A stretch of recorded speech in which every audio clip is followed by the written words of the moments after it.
ଟିକିଏ ରୁହନ୍ତୁ, ଏହା ସିଙ୍ଗଡ଼ା ନୁହେଁ, ମାତ୍ର ଦୁଇଟି ଜିନିଷରେ ତିଆରି ନରମ ନରମ ଏବଂ ତୁଲତୁଲିଆ ସଫ୍ଟ ଜଳଖିଆ, ଯାହା ଆଗରେ ସିଙ୍ଗଡ଼ା, ପକୁଡ଼ି, ବରା, ଚପ୍ ସବୁ ଫିକା ଲାଗିବ।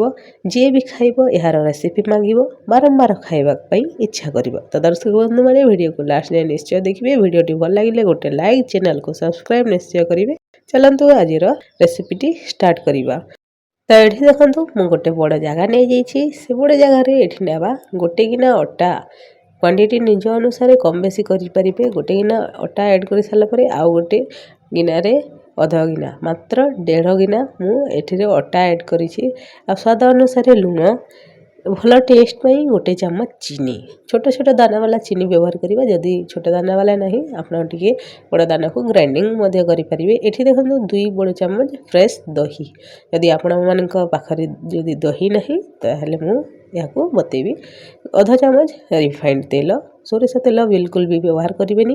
ଆଉ ଏଠି ଦେଖନ୍ତୁ ଗୋଟେ ପାଉଚ୍ ମୁଁ ଇନୋ ନେଇଛି, ସେଥିରେ ଆମେ ଅଧ କ୍ୱାଣ୍ଟିଟିରେ ଦେବା, ପୁରା ଇନୋ ଦେବା ନାହିଁ। ତ ଦେଖନ୍ତୁ ଅଧ ଇନୋ ଦେଲା ପରେ ଏହି ସମୟରେ ଆପଣମାନେ ଯଦି ଦହି ଦେଉନାହାନ୍ତି ତାହେଲେ ଆପଣମାନେ ଅଧ ଲେମ୍ବୁକୁ ଚିପୁଡ଼ିକି ଆଡ଼୍ କରିପାରିବେ। ତ ଏଠି ଦେଖନ୍ତୁ ସବୁତକ ଭଲ ଭାବରେ ମିକ୍ସ କରି ନେବା, ଯେମିତିକି ଆମେ ମୟନ୍ ପାଇଁ ଚକଟି ଥାଉ, ଯେମିତିକି ସିଙ୍ଗଡ଼ା ପାଇଁ ଚକଟି ଥାଉ, ସେହିପରି ଆମେ ମୟନ୍ ଚକଟି ନେବା। ତ ଏଠି ଦେଖନ୍ତୁ ଭଲ ଭାବରେ ଚକଟି ନେଲା ପରେ ଏଥିରେ ଆମେ ପାଣି ହାଲୁକା ହାଲୁକା ଦେଇ ଏହାକୁ ଗୋଟେ ଡୋ ହିସାବରେ ଚକଟି ନେବା। ତ ଦର୍ଶକ ବନ୍ଧୁମାନେ ଆଜିର ରେସିପି ଆପଣମାନେ କେଉଁ ଜାଗାରୁ ଦେଖୁଛନ୍ତି କମେଣ୍ଟରେ ଜଣାଇବା ଭୁଲିବେନି। ସମସ୍ତଙ୍କୁ ମୁଁ ଧନ୍ୟବାଦ ଜଣାଇବି। ତ ଏଠି ଦେଖନ୍ତୁ ଆହୁରି ଟିକେ ପାଣି ଦେଇ ଏହାକୁ ଆମେ ପୁରା ନରମ ଏବଂ ସଫ୍ଟ ଡୋ ତିଆରି କରି ନେବା। ତ ଏଠି ଦେଖନ୍ତୁ ଯଦି ଏହିପରି ହାତରେ ଲାଗିଯାଉଥିବ ତ ହାଲୁକା ଅଟା ଛିଞ୍ଚି ଦେବା, ନହେଲେ ଆପଣମାନେ ହାତରେ ହାଲୁକା ତେଲ ଲଗାଇ ଏହାକୁ ଭଲ ଭାବରେ ଚକଟି ନେବେ। ତ ଦର୍ଶକ ବନ୍ଧୁମାନେ ଆଜିର ରେସିପି ଟିକେ ବି ଭଲ ଲାଗିଲେ ଗୋଟେ ଲାଇକ୍ ନିଶ୍ଚୟ କରିବେ। ଦେଖନ୍ତୁ ଆମର ଡୋ ଏଠି ତିଆରି ହେଇଯାଇଛି ଏହିପରି ସଫ୍ଟ ସଫ୍ଟ। ଏହାକୁ ଆମେ 10 ମିନିଟ୍ ପାଇଁ ରେଷ୍ଟ ପାଇଁ ଛାଡ଼ିଦେବା, ଯେମିତିକି ଆମର ଅଟା ଭଲ ଭାବରେ ସେଟ୍ ହେଇଯିବ। ତ ଏଠି ଦେଖନ୍ତୁ ଗୋଟେ ମିଡ଼ିୟମ୍ ସାଇଜ୍ର ପିଆଜକୁ ମୁଁ ଚୋପା ଛଡ଼େଇ ନେଇଛି। ଏବେ ଆମେ ଏହାକୁ ପୁରା ଭଲ ଭାବରେ ଛୋଟ ଛୋଟ କାଟିନେବା, ବେଶୀ ଛୋଟ କାଟିବାନି, ମିଡ଼ିୟମ୍ ଟିକେ ଛୋଟ ରହିଲେ ଭଲ ଭାବରେ ଭାଜି ହେଇଯାଇଥାଏ। ତ ଏଠି ଦେଖନ୍ତୁ ଆପଣମାନେ ଯଦି ପିଆଜ ଆଡ଼୍ କରିବାକୁ ନ ଚାହୁଁଛନ୍ତି ହେଲେ ବି ଚଳିବ। ତ ଏଠି ଦେଖନ୍ତୁ ମୁଁ ପିଆଜକୁ କାଟି ନେଇଛି। ଏଠି ଦେଖନ୍ତୁ ମିଡ଼ିୟମ୍ ସାଇଜ୍ରୁ ଟିକେ ଛୋଟ ଟମାଟୋକୁ ନେଇଛି, ଆଉ ଏହାର ହ୍ୱାଇଟ୍ ପାର୍ଟକୁ ଆମେ କାଢ଼ିଦେବା, ଏହା ଭଲ ଭାବରେ ସିଝି ନଥାଏ। ତ ଏଠି ଦେଖନ୍ତୁ ଆମେ ଟମାଟୋକୁ ମଧ୍ୟ ଭଲ ଭାବରେ କାଟି ନେବା, ବେଶୀ ବଡ଼ ବଡ଼ କାଟିବାନି, ମିଡ଼ିୟମ୍ ସାଇଜ୍ ଛୋଟରେ କାଟି ନେବା। ଯଦି ଆପଣମାନେ ଏହି ସମୟରେ ପିଆଜକୁ ବ୍ୟବହାର କରିବା ପାଇଁ ନ ଚାହୁଁଛନ୍ତି ତାହେଲେ ମାତ୍ର ଟମାଟୋ ବ୍ୟବହାର କରିପାରିବେ। ତ ଏଠି ଦେଖନ୍ତୁ ଦୁଇଟା ଜାଗାକୁ ଦୁଇଟା ଗିନାରେ ମୁଁ କାଢ଼ି ନେଇଛି। ଚାଲନ୍ତୁ ନେକ୍ସଟ ପ୍ରୋସେସ୍ କରିବା। ତ ଏଠି ଦେଖନ୍ତୁ ଗୋଟେ କଢ଼େଇକୁ ଗରମ କରି ଏଠିରେ ଦେଇଦେବା ଗୋଟେ ଚାମଚ ତେଲ, ଯେଉଁଟାକି ମୁଁ 2 ଥର କରିଦେଇଛି। ରିଫାଇଣ୍ଡ ତେଲ ବ୍ୟବହାର କରିଛି, ଆପଣମାନେ ଚାହିଁଲେ ସୋରିଷ ତେଲ ମଧ୍ୟ ବ୍ୟବହାର କରିବେ, ନକଲେ ମଧ୍ୟ ଭଲ ଟେଷ୍ଟ ଆସିଥାଏ। ତ ଏଠି ଦେଖନ୍ତୁ ଅଧ ଚାମଚ ସୋରିଷକୁ ଆମେ ଫୁଟେଇ ନେବା। ସୋରିଷ ଭଲ ଭାବରେ ଫୁଟିଗଲା ପରେ ଏଠିରେ ଆମେ କାଟି ରଖିଥିବା ପିଆଜକୁ ଆଡ଼୍ କରି ଏହାକୁ ଆମେ ମିଡ଼ିୟମ୍ ଆଞ୍ଚରେ ଗୋଲ୍ଡେନ୍ ବ୍ରାଉନ୍ ହେବା ଯାଏ ଭାଜି ନେବା। ଦେଖନ୍ତୁ ଏଠିରେ ଆମର ପିଆଜ ଭଲ ଭାବରେ ଗୋଲ୍ଡେନ୍ ବ୍ରାଉନ୍ ହେଇଯାଇଛି। ଏହି ସମୟରେ ଆମେ ଆମର ଟମାଟୋକୁ ଆଡ଼୍ କରିଦେବା। ଯେଉଁ ସମୟରେ ଆମେ ପିଆଜ ଭାଜିଛେ ସେହି ତେଲରେ ଆମେ ଟମାଟୋ ଆଡ଼୍ କରି ଟମାଟୋକୁ ଭାଜି ବାକି ତକ ମସଲା ଦେଇଦେଲେ ଆମର ପିଆଜ ଦରକାର ପଡ଼ିନଥାଏ, ଯଦି ଆପଣମାନେ ପିଆଜ ଖାଉନାହାନ୍ତି ତାହେଲେ। ତ ଏଠି ଦେଖନ୍ତୁ ଆମେ ଟମାଟୋକୁ ଆଡ଼୍ କରି ସାରିଲା ପରେ କିଛି ପାଣି ମରିବା ଯାଏ ଏହାକୁ ଭାଜି ନେବା। ତ ଦେଖନ୍ତୁ ଭାଜି ନେଲା ପରେ ଏବେ ଆମେ ଆଡ଼୍ କରିବା ଅଧ ଚାମଚ ହଳଦୀ ପାଉଡ଼ର। ଆଉ ଏଠି ଦେଖନ୍ତୁ ଅଧ ଚାମଚ ଧନିଆ ପାଉଡ଼ର ଆଉ କାଶ୍ମୀରୀ ଲଙ୍କା ପାଉଡ଼ର ଅଧ ଚାମଚ, ତରକାରୀ ମସଲା ପାଉଡ଼ର ଅଧ ଚାମଚ, ଆଉ ଏଠି ଆଡ଼୍ କରୁଛି ମୁଁ ଗରମ ମସଲା ପାଉଡ଼ର ଅଧ ଚାମଚ, ଆଉ କିଛି ଭୃସଙ୍ଗ ପତ୍ର ଦେଇଦେବା, ବହୁତ ଭଲ ଟେଷ୍ଟ ଏବଂ ଫ୍ଲେଭର ଆସିଥାଏ। ଆଉ ଏଠି ଆମେ ଦେଇଦେବା ସ୍ୱାଦ ଅନୁସାରେ ଲୁଣ। ଲୁଣ ଆମେ ଏହି ପିଆଜ ଟମାଟୋ ପାଇଁ ଦେଇଛେ, ଆହୁରି ଆଳୁ ପାଇଁ ମଧ୍ୟ ଦେଇଛେ। ଭଲ ଭାବରେ ମିକ୍ସ କରି ସାରିଲା ପରେ ଏବେ ଆମେ ହାଲୁକା ପାଣି ଛିଞ୍ଚି ନେବା, ଯେମିତିକି ଆମର ମସଲା ଭଲ ଭାବରେ ଭାଜି ହେଇଯିବ, ପୋଡ଼ିବନି। ଏହାକୁ ଢାଙ୍କୁଣୀ ଢାଙ୍କି ପୁରା କମ୍ ଆଞ୍ଚରେ ଲୋ ଫ୍ଲେମ୍ରେ ଏହାକୁ କିଛି ସେକେଣ୍ଡ 10ରୁ 20 ସେକେଣ୍ଡ ଏହାକୁ ଢାଙ୍କି ଦେବା, ଯେମିତିକି ଆମର ଟମାଟୋ ସଫ୍ଟ ହେଇଯିବ। ତ ଦେଖନ୍ତୁ ଏଠିରେ 20 ରୁ 30 ସେକେଣ୍ଡ ପରେ ସବୁତକ ପାଣି ମରିଯାଇଛି। ଏହି ସମୟରେ ଆମେ ଏହାକୁ ଟମାଟୋକୁ ମ୍ୟାଶ୍ କରି ଆମର ମସଲାକୁ ଭଲ ଭାବରେ ଭାଜି ନେବା। ତ ଦର୍ଶକ ବନ୍ଧୁମାନେ ଆଜିର ରେସିପି ଆପଣମାନଙ୍କୁ କେମିତି ଲାଗୁଛି କମେଣ୍ଟରେ ଜଣାଇବା ଭୁଲିବେନି। ଟିକେ ବି ଭଲ ଲାଗୁଥିଲେ ଗୋଟେ ଲାଇକ୍ ନିଶ୍ଚୟ କରିବେ। ତ ଏଠି ଦେଖନ୍ତୁ ଆମର ମସଲା ଭାଜି ହେଇଯାଇଛି, ବେଶୀ ଭାଜିବେନି ନହେଲେ ପିତାଳିଆ ଲାଗିବ। ତ ଏଠି ଦେଖନ୍ତୁ ଗୋଟେ ଗିନା ସିଝା ଆଳୁ ନେଇଛି। ଏହାକୁ ମୁଁ ଭଲ ଭାବରେ ମ୍ୟାଶ୍ କରିନି, ଯେମିତିକି ଦରଦରା ରହିଥାଏ ସେହିପରି ଅଛି ଖଣ୍ଡ ଖଣ୍ଡ। ଏଥିରେ ଆମେ ଅଧା ଚାମଚ ଟେଷ୍ଟ ପାଇଁ ଆଡ଼୍ କରିଦେବା କସୁରୀ ମେଥି। ଯଦି କସୁରୀ ମେଥି ନାହିଁ ତାହେଲେ ଆପଣମାନେ ଧନିଆ ପତ୍ର ମଧ୍ୟ ବ୍ୟବହାର କରିପାରିବେ। ତ ଏହି ସମୟରେ ଆମେ ଫ୍ଲେମ୍କୁ ଲୋ କରି, ଯେହେତୁ ଆମେ ମସଲା ପ୍ରଥମରୁ ଫ୍ଲେମ୍ ଲୋ କରିଛେ, ସେହି ସମୟରେ ଆମେ ଆଳୁକୁ ଭଲ ଭାବରେ ଏହିପରି ମିକ୍ସ କରି ଏହାକୁ ମ୍ୟାଶ୍ କରି ନେବା। ଯେମିତିକି ଏହି ସମୟରେ ଆମର ଆଳୁ ଭାଜି ଭାଜି ହେଇ ଆମେ ମ୍ୟାଶ୍ କରିବା ତାହେଲେ ବହୁତ ଭଲ ଟେଷ୍ଟ ଆସିଥାଏ। ତ ଦେଖନ୍ତୁ ଭଲ ଭାବରେ ମିକ୍ସ ହେଇଗଲା ପରେ ଆଳୁର ଏହିପରି ଖଦଡ଼ିଆ ଅଂଶ ବହୁତ ଭଲ ଟେଷ୍ଟ ଆସିଥାଏ। ପୁରା ମ୍ୟାଶ୍ ହେଇଗଲେ ତା'ର ଭଲ ଟେଷ୍ଟ ଆସିନଥାଏ। ତ ଏଠି ଦେଖନ୍ତୁ ଆମର ଆଳୁ ମସଲା ରେଡ଼ି ହେଇଗଲା ପରେ ଗୋଟେ ପ୍ଲେଟ୍ରେ ମୁଁ କାଢ଼ି ନେଇଛି। ଏବେ ଦେଖନ୍ତୁ 10 ମିନିଟ୍ ପରେ ଆମର ଅଟାକୁ ଚେକ୍ କରିନେବା। ଏହା ଭଲ ଭାବରେ ଫୁଲି ଯାଇଛି। ଦେଖନ୍ତୁ ହାତରେ କିଛି ତେଲ ଲଗାଇ ହାଲୁକା ଆମେ ଏହାକୁ ଭଲ ଭାବରେ ଏପରି ଟିକେ ଚକଟି ନେବା। ଯେହେତୁ ଆମେ ପ୍ରଥମରୁ ଭଲ ଭାବରେ ଚକଟି ନେଇଛେ, ଏହି ସମୟରେ ଆମେ ବେଶୀ ଚକଟିବାନି। ତ ଦେଖନ୍ତୁ ଏହିପରି ଆମେ ଗୁଳା କରିବା ପାଇଁ ଗୁଳା କରିନେବା। ଏଠାରେ ମୁଁ 5ଟି ଗୁଳା କରି ନେଉଛି। ଆପଣମାନେ ଯଦି କ୍ୱାଣ୍ଟିଟି ବଢ଼ାଇବା ପାଇଁ ଚାହୁଁଛନ୍ତି ଆପଣମାନେ ଅଟାର କ୍ୱାଣ୍ଟିଟି ବଢ଼ାଇ ପାରିବେ ଏବଂ ଆଳୁର ମଧ୍ୟ କ୍ୱାଣ୍ଟିଟି ବଢ଼ାଇ ଦେବେ। ତ ଏଠି ଦେଖନ୍ତୁ ହାତରେ ହାଲୁକା ତେଲ ଲଗାଇ ଆମେ ଗୁଳା ତିଆରି କରିନେବା। ଏହାକୁ ସବୁତକ ଆମେ ଚିକଣ କରି ଗୋଲ ଗୋଲ କରିନେବା। ଦେଖନ୍ତୁ କେତେ ସଫ୍ଟ ତିଆରି ହେଇଛି ଏହା। ତ ଏବେ ଆମେ ସବୁତକ ଏହିପରି ଗୁଳା ତିଆରି କରିନେବା। ଆପଣମାନେ ଏହି ରେସିପିକୁ ଗୋଟେ ଥର ନିଶ୍ଚୟ ଟ୍ରାଏ କରିବେ, ଦେଖିବେ ସମସ୍ତଙ୍କୁ ଖୁବ୍ ପସନ୍ଦ ଆସିବ। ସିଙ୍ଗଡ଼ା ପକୁଡ଼ି ସବୁ ଖାଇବା ଭୁଲିଯିବେ। ତ ଏଠି ଦେଖନ୍ତୁ ବେଲଣା ବେଣ୍ଡାରେ କିଛି ଅଟା ଗୁଣ୍ଡ ନେଇଯିବା।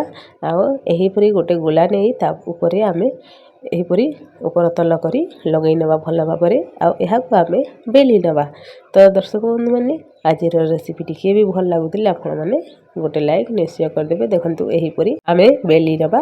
ତ ଏହିପରି ହାଲୁକା ହାଲୁକା, ବେଶୀ ଆମେ ପତଳା କରିବାନି କିମ୍ବା ବେଶୀ ମୋଟା ରଖିବାନି, ଯେମିତି ଆମର ରୁଟି ସମାନ ହେଇଥାଏ ସେହିପରି ଆମେ ବେଲି ନେବା। ତ ଦେଖନ୍ତୁ କୌଣସି ଜାଗାରେ ମୋଟା କିମ୍ବା ପତଳା ରଖିଲେ କ'ଣ ହୁଏ କି ଖାଇଲା ବେଳେ ଏହା ଭଲ ଟେଷ୍ଟ ଆସିନଥାଏ। ତ ଏଠି ଦେଖନ୍ତୁ ଆମର ରୁଟି ସାଇଜ୍ରେ ତିଆରି ହେଇଯାଇଛି, ବେଶୀ ବଡ଼ ତିଆରି କରିବାନି। ତ ଏହିପରି ମୋଡ଼ିକି ଆମେ ଚେକ୍ କରି ନେବା। ମଝିକୁ ଏହିପରି ଚାକୁର ଓଲଟା ସାଇଡ଼୍ରେ ହାଲୁକା ଗାର ଟାଣି ନେବା, ଯେମିତିକି ଆମକୁ ଷ୍ଟଫିଂ ଦେଲା ସମୟରେ ଭଲ ଭାବରେ ଜଣାପଡ଼ିବ। ତ ଏଠି ଦେଖନ୍ତୁ ଆମର ଆଳୁ ଷ୍ଟଫିଂ ଥଣ୍ଡା ହେଇଗଲା ପରେ ଆମେ ଆଳୁକୁ ଏହିପରି ଲଗାଇ ନେବା। ପୁରା ବେଶୀ ଭରି ଦେବାନି, ନହେଲେ ଆମର ଏହା ଫାଟି ଯାଇଥାଏ। ତ ଦେଖନ୍ତୁ ସାଇଡ଼୍ରେ ଟିକିଏ ହାଲୁକା ଛାଡ଼ିଦେବା। ଆଉ ଏଠି ଦେଖନ୍ତୁ ଆଉ ଗୋଟେ ସାଇଡ଼୍ରେ ଆମେ ଏଠି ସସ୍ ଲଗାଇ ନେବା। ଚିଲି ଏବଂ ଟମାଟୋ ସସ୍ର ମିକ୍ସ ଲଗାଇ ନେବା। ଯଦି ଆପଣମାନେ ଚିଲି ସସ୍ ଖାଉନାହାନ୍ତି ତାହେଲେ ମାତ୍ର ଖାଲି ଟମାଟୋ ସସ୍ ଲଗାଇ ପାରିବେ। ତ ଏଠି ଦେଖନ୍ତୁ ଯେଉଁ ସାଇଡ଼୍ରେ ଜାଗା ରହିଯାଇଛି ଆମେ ଛାଡ଼ି ଦେଇଛେ, ତା ଉପରେ ଆମେ ପାଣି ଲଗାଇ ନେବା, ଯେମିତିକି ଏହିପରି କଭର୍ କଲା ସମୟରେ ଭଲ ଭାବରେ ଚିପକି ଯିବ। ତ ଏଠି ଦେଖନ୍ତୁ ଏହିପରି ହାଲୁକା ହାଲୁକା ଆମେ ଏହାକୁ ଜାଙ୍କି ଦେବା, ଯେମିତିକି ଏହା ଖୋଲିବନି। ତ ଏହିପରି ଦେଖନ୍ତୁ ଆମର ଗୋଟେ ସ୍ନାକ୍ସ ଆମେ ତିଆରି କରି ନେଇଛେ। ତ ଚାଲନ୍ତୁ ବାକି ତକ ମଧ୍ୟ ତିଆରି କରିନେବା। ଏହାକୁ ଗୋଟେ ପ୍ଲେଟ୍ରେ ରଖି ନେଇଛି। ଏହିପରି ଆମେ ଆଉ ଗୋଟେ ତିଆରି କରିବା ପାଇଁ ଦେଖନ୍ତୁ କିଛି ଅଟା ଲଗାଇ ନେଇଛି। ଏବେ ଆମେ ଏହାକୁ ବେଲି ନେବା। ତ ଦର୍ଶକ ବନ୍ଧୁମାନେ ଆଜିର ଏହି ସ୍ୱାଦିଷ୍ଟ ରେସିପି ଆପଣମାନେ କେଉଁ ଜାଗାରୁ ଦେଖୁଛନ୍ତି କମେଣ୍ଟରେ ନିଶ୍ଚୟ ଜଣାଇବେ। ଦେଖନ୍ତୁ ଆଉ ଗୋଟେ ରୁଟି ଆମେ ବେଲି ନେଇଛେ ସେମ୍ ସାଇଜ୍ରେ। ଯଦି ଆପଣମାନେ ଛୋଟ ବଡ଼ ରଖିବା ପାଇଁ ଚାହୁଁଛନ୍ତି, ଏହାରୁ ତ ବଡ଼ ରଖିଲେ ଭଲ ହେଇନଥାଏ, ଏହାରୁ ଆପଣମାନେ ଛୋଟ ତିଆରି କରିପାରିବେ। ତ ଏଠି ଦେଖନ୍ତୁ ମଝିରେ ଗାର ଟାଣି ନେଲା ପରେ ଏବେ ଆମେ ଆମର ଆଳୁ ଷ୍ଟଫିଂକୁ ଲଗାଇ ନେବା। ତ ଏଠି ଦେଖନ୍ତୁ ଭଲ କ୍ୱାଣ୍ଟିଟିରେ ଲଗାଇ ନେବା, ବେଶୀ ଦେବା ନାହିଁ କିମ୍ବା ଅତି କମ୍ ଦେବା। ତ ଏଠି ଦେଖନ୍ତୁ ଆମର ସସ୍ ମଧ୍ୟ ଏଠି ଲଗାଇ ନେଇଛି। ସସ୍କୁ ଯଦି ବେଶୀ ଦେଇଦେବା ହେଲେ ଏହା ଫାଟିକି ଷ୍ଟଫିଂ ବାହାରି ଯାଇପାରେ। ଏହିପରି ସେଥିପାଇଁ ଆମେ ହାଲୁକା ଲଗାଇ ନେବା, ଯେଉଁଥିରେ କି ବହୁତ ଭଲ ଟେଷ୍ଟ ଆସିଥାଏ। ସାଇଡ଼୍ରେ ଆମେ ପାଣି ଲଗାଇ ନେବା, ଯେମିତିକି ଆମର ଜଲଖିଆ ଫାଟି ଆଳୁ ବାହାରିବନି। ସେଥିପାଇଁ ଆମେ ଏଥିରେ ଭଲ ଭାବରେ ପାଣି ଲଗାଇ ନେବା। ଆଉ ଏହାକୁ ଆମେ କଭର୍ କରିନେବା। ଏହିପରି ଦେଖନ୍ତୁ ଆମେ ସବୁତକ ଜଳଖିଆ ତିଆରି କରିନେବା। ଯଦି ଆପଣମାନେ ଏହିପରି ସେପ୍ରେ ଦେବା ପାଇଁ ଚାହୁଁନାହାନ୍ତି, ତ ଏହିପରି ଗୋଟେ ବଡ଼ ଗିନା ନେଇ ଏହାକୁ ଏହିପରି କାଟି ମଧ୍ୟ ପାରିବେ, ଯେମିତିକି ପୁରା ଗୋଲ ସେପ୍ ଆସିଯିବ। ନହେଲେ ସେମ୍ ରହିଲେ ବି ଚଳିବ। ତ ଏଠି ଦେଖନ୍ତୁ ଆମେ କାଟି ନେଇଛି, ଏହା ଗୋଟେ ସାଇଜ୍ରେ ହେଇଯାଇଛି। ତ ଏହିପରି ଆମେ ବାକିତକ ସବୁ ତିଆରି କରି ନେବା। ଏହିପରି ଜଳଖିଆ ଖୁବ୍ ପସନ୍ଦ କରିଥାନ୍ତି ଘର ଲୋକମାନେ। ଦେଖନ୍ତୁ ଏଠିରେ ମୁଁ ସବୁତକ ଜଳଖିଆକୁ ତିଆରି କରି ନେଇଛି। ଚାଲନ୍ତୁ ନେକ୍ସଟ ପ୍ରୋସେସ୍ କରିବା। ଏଠି ଦେଖନ୍ତୁ ମୁଁ ଗୋଟେ ପ୍ୟାନ୍ ଗରମ କରି ନେଇଛି। ଆପଣମାନେ ଚାହିଁଲେ ଏହାକୁ ରୁଟି ତାୱାରେ ମଧ୍ୟ ତିଆରି କରିପାରିବେ। ତ ପ୍ୟାନ୍ ଗରମ ହେଇସାରିଲା ପରେ ଏଠିରେ ଆମେ କିଛି ହାଲୁକା ତେଲ ଲଗାଇ ନେବା। ତେଲ ଲଗାଇ ନେଇ ସାରିଲା ପରେ ଆମେ ଯେଉଁ ଜଳଖିଆ ତିଆରି କରିଛେ ତାକୁ ଏହିପରି ସାବଧାନତାର ସହିତ ଆଡ଼୍ କରିଦେବା। ଆଉ ଆମେ ଏହାକୁ ଆମେ ମିଡ଼ିୟମ୍ ଟୁ ଲୋ ଫ୍ଲେମ୍ରେ ରଖିବା, ବେଶୀ ହାଇ ଫ୍ଲେମ୍ କରିବାନି, ନହେଲେ ଏହା ଭଲ ଭାବରେ ସିଝିବନି। ତ ଏଠି ଦେଖନ୍ତୁ କିଛି ପାଣି ଆଡ଼୍ କରିଦେବା, ଯେମିତିକି ଆମର ଜଳଖିଆ ଭଲ ଭାବରେ ଫୁଲିଯିବ ଆଉ ତଳପଟ ମଧ୍ୟ ଭଲ ଭାବରେ ଗୋଲ୍ଡେନ୍ ବ୍ରାଉନ୍ ହେଇଯିବ। ତ ଦର୍ଶକ ବନ୍ଧୁମାନେ ଆଜିର ରେସିପି ଟିକେ ବି ଭଲ ଲାଗୁଥିଲେ ଗୋଟେ ଲାଇକ୍ ନିଶ୍ଚୟ କରିଦେବେ। ଏହାକୁ ବେଶୀ ସମୟ ରଖିବାନି, ମାତ୍ର 2 ମିନିଟ୍ ଲାଗିଥାଏ। ତ ଏଠି ଦେଖନ୍ତୁ 2 ମିନିଟ୍ରେ ସବୁ ପାଣି ମରିଯାଇଛି ଆଉ ଆମର ଜଳଖିଆ ଭଲ ଭାବରେ ଫୁଲି ଯାଇଛି। ଏହାକୁ ଏହି ସମୟରେ ଆମେ ଓଲଟାଇ ନେବା। ଦେଖନ୍ତୁ ତଳପଟ କେମିତି ଗୋଲ୍ଡେନ୍ ବ୍ରାଉନ୍ ହେଇଛି। ଏହି ସମୟରେ ଆପଣମାନେ ହାଲୁକା ତେଲ ମଧ୍ୟ ଦେଇପାରିବେ, ନଦେଲେ ମଧ୍ୟ ଚଳିଥାଏ। ତ ଏଠି ଦେଖନ୍ତୁ କିଛି ଆମେ ପାଣି ଛିଞ୍ଚି ଦେବା ଆଉ ଏହାକୁ ପୁଣି ଢାଙ୍କି 1 ମିନିଟ୍ ପାଇଁ ସିଝିବା ପାଇଁ ଛାଡ଼ିଦେବା। ତ 1 ମିନିଟ୍ ପରେ ଏଠିରେ ଦେଖନ୍ତୁ ଢାଙ୍କୁଣୀ ଖୋଲି ଆମେ ଚେକ୍ କରିନେବା ଆମର ଜଳଖିଆ। ତ ଆର ପଟ ସାଇଡ଼୍ ମଧ୍ୟ ଏଠି ଗୋଲ୍ଡେନ୍ ବ୍ରାଉନ୍ ହେଇଯାଇଛି। ଏହାର ସାଇଡ଼୍ ମଧ୍ୟ ସେତିକି ସେକିବା ପାଇଁ ପଡ଼ିନଥାଏ। ଆପଣମାନେ ଚାହିଁଲେ ଏହିପରି ଟିକେ ସାଇଡ଼୍ କରି ସେକି ମଧ୍ୟ ପାରିବେ। ଦେଖନ୍ତୁ ଗୋଟେ ଜଳଖିଆ ତିଆରି ହେଇସାରିଲା ପରେ ଆମେ ଆଉ ଗୋଟେ ମଧ୍ୟ ତିଆରି କରି ନେବା। ତ ଏଠି ପୁଣି ତେଲ ଦେଇ ଆମେ ଜଳଖିଆ ଆଡ଼୍ କରି ସାରିଲା ପରେ ଏହାକୁ ବିନା ପାଣି ଦେଇ ଏହାକୁ ଗୋଲ୍ଡେନ୍ ବ୍ରାଉନ୍ ହେବା ପାଇଁ ସିଝିବା ପାଇଁ ଛାଡ଼ିଦେବା। 2 ମିନିଟ୍ ଗଲା ପରେ ଦେଖନ୍ତୁ ତଳପଟ ଗୋଲ୍ଡେନ୍ ବ୍ରାଉନ୍ ହେଇଯାଇଛି। ଏହା ବିନା ପାଣି ଦେଇ ମଧ୍ୟ ଫୁଲି ଯାଇଛି। 2ଟା ଟ୍ରିକ୍ରେ ଆପଣମାନେ କରିପାରିବେ। 2 ନମ୍ବର ଷ୍ଟେଜ୍ରେ ଏହାକୁ ଆପଣମାନେ ହାଲୁକା ପାଣି ଦେଇଦେବେ, ଯେମିତିକି ଏହା ଭଲ ଭାବରେ ସିଝି ତଳପଟ ଗୋଲ୍ଡେନ୍ ବ୍ରାଉନ୍ ହେଇକି ଫୁଲିଯିବ। ତ ପୁଣି 1 ମିନିଟ୍ ପରେ ଆମେ ଢାଙ୍କୁଣୀ କାଢ଼ି ଆମର ଜଳଖିଆ ଚେକ୍ କରିନେବା। ତ ଏଠି ଦେଖନ୍ତୁ ଏହା ଭଲ ଭାବରେ ଫୁଲିକି ଗୋଲ୍ଡେନ୍ ବ୍ରାଉନ୍ ହେଇଯାଇଛି। ଏହା ଟିକେ କମ୍ ଗୋଲ୍ଡେନ୍ ବ୍ରାଉନ୍ ଦେଖାଯାଉଛି। ଆପଣମାନେ ଏହିପରି ଏହାକୁ ପ୍ରେସ୍ କରିକି ସେକି ନେବେ। ତ ଯେଉଁ ସାଇଡ଼୍ ଟିକେ ହାଲୁକା ଛାଡ଼ି ଦେଇଥିବ ସେଇ ସାଇଡ଼୍ ଦେଖିବେ ଆମେ ଯଦି ପ୍ରେସ୍ କରିଦେବା ଏହା ଆମର ଜଳଖିଆ ଫୁଲି ଯାଇଥାଏ। ତ ଦେଖନ୍ତୁ 2ଟା ଯାକର ଜଳଖିଆ ଆମର ତିଆରି ହେଇଯାଇଛି। ଏଠିରେ ମୁଁ 3 ନମ୍ବର ଜଳଖିଆ ଆଡ଼୍ କରିଛି। ହାଲୁକା ତେଲ ଦେଇ ସାରିଲା ପରେ ପାଣି ଦେଇ ଆମର ଜଳଖିଆକୁ ଆମେ ସିଝେଇ ନେବା। ଦେଖନ୍ତୁ ଏହି ସେମ୍ ଉପାୟରେ ଆମେ ସବୁତକ ଜଳଖିଆକୁ ତିଆରି କରିନେବା। ଦର୍ଶକ ବନ୍ଧୁମାନେ ଏହି ଜଳଖିଆକୁ ଗୋଟେ ଥର ନିଶ୍ଚୟ ଟ୍ରାଏ କରିବେ। ଦେଖନ୍ତୁ ଏହିପରି ମୁଁ ସବୁତକ ତିଆରି କରି ନେଇଛି। ଏଠି ଦେଖନ୍ତୁ ହାଲୁକା ବେଶୀ ଗୋଲ୍ଡେନ୍ ବ୍ରାଉନ୍ ଦେଖାଯାଉଛି, କିନ୍ତୁ ନିଜ ଅନୁସାରେ ଏହାକୁ ଗୋଲ୍ଡେନ୍ ବ୍ରାଉନ୍ କରିପାରିବେ। ତ ଦର୍ଶକ ବନ୍ଧୁମାନେ ଆଜିର ରେସିପି କେମିତି ଲାଗୁଛି କମେଣ୍ଟରେ ନିଶ୍ଚୟ ଜଣାଇବେ। ଏହିପରି ଦେଖନ୍ତୁ ମୁଁ 5ଟି ଜଳଖିଆ ତିଆରି କରି ନେଇଛି। ପ୍ଲେଟ୍ରେ ମୁଁ 4ଟି ସର୍ଭ କରିଛି। ଏହାକୁ କୌଣସି ଚଟଣି କିମ୍ବା ସସ୍ ସହିତ ଖାଇଲେ ମଧ୍ୟ ସେମିତି ଖାଇଲେ ମଧ୍ୟ ବହୁତ ଟେଷ୍ଟି ଲାଗିଥାଏ, କୌଣସି ସସ୍ କିମ୍ବା ଚଟଣି ସହିତ। ତ ଏଠି ଦେଖନ୍ତୁ ଆମର ଜଳଖିଆ କେତେ ଫୁଲା ଏବଂ ସଫ୍ଟ ତିଆରି ହେଇଛି। ଏହିପରି ଜଳଖିଆ ଆପଣମାନେ ଛୁଆମାନଙ୍କୁ ଟିଫିନ୍ କିମ୍ବା ସକାଳ ଜଳଖିଆରେ ତିଆରି କରିବେ, କେତେ ସ୍ୱାଦିଷ୍ଟ ଲାଗିଥାଏ ଆଉ ଛୋଟରୁ ବଡ଼ ସମସ୍ତଙ୍କୁ ଖୁବ୍ ପସନ୍ଦ ଆସିଥାଏ। ଦେଖନ୍ତୁ କେତେ ସଫ୍ଟ ତିଆରି ହେଇଛି। ଏହିପରି ଜଳଖିଆ ଖାଇବାକୁ କାହାକୁ ବା ଭଲ ନ ଲାଗେ। ଆପଣମାନେ ବି ଏହିପରି ଜଳଖିଆ ତିଆରି କରନ୍ତୁ, ଦେଖିବେ ଘରେ ସମସ୍ତଙ୍କୁ ଖୁବ୍ ପସନ୍ଦ ଆସିବ। ସିଙ୍ଗଡ଼ା, ବରା, ଚପ୍ ମଧ୍ୟ ଏହା ଆଗରେ ଫିକା ଲାଗିବ। ତ ଦର୍ଶକ ବନ୍ଧୁମାନେ ଆଜିର ରେସିପି ଟିକେ ବି ଭଲ ଲାଗିଥିଲେ ଗୋଟେ ଲାଇକ୍ ନିଶ୍ଚୟ କରିଦେବେ। ଏହିପରି ନୂଆ ରେସିପି ଦେଖିବା ପାଇଁ ଆମ ଚ୍ୟାନେଲକୁ ସବସ୍କ୍ରାଇବ୍ କରି ବେଲ୍ ଆଇକନ୍ ପ୍ରେସ୍ କରିଦେଇଥିବେ, ଯେଉଁଥିରେ କି ନୂଆ ରେସିପି ଅପଲୋଡ଼ ହେଲା କ୍ଷଣି ସର୍ବପ୍ରଥମେ ଆପଣମାନେ ଦେଖିପାରିବେ। ଏହିପରି ନୂଆ ରେସିପି ନିଜ ଫ୍ୟାମିଲି ଏବଂ ଫ୍ରେଣ୍ଡ ସହିତ ମଧ୍ୟ ସେୟାର କରନ୍ତୁ, ସେମାନେ ମଧ୍ୟ ତିଆରି କରି ଖାଇବେ। ଆଜି ପାଇଁ ଏତିକି ରହୁଛି। ପୁଣି ଦେଖା ହେବା ଏପରି ଗୋଟେ ନୂଆ ରେସିପିରେ। ନମସ୍କାର, ଜୟ ଜଗନ୍ନାଥ।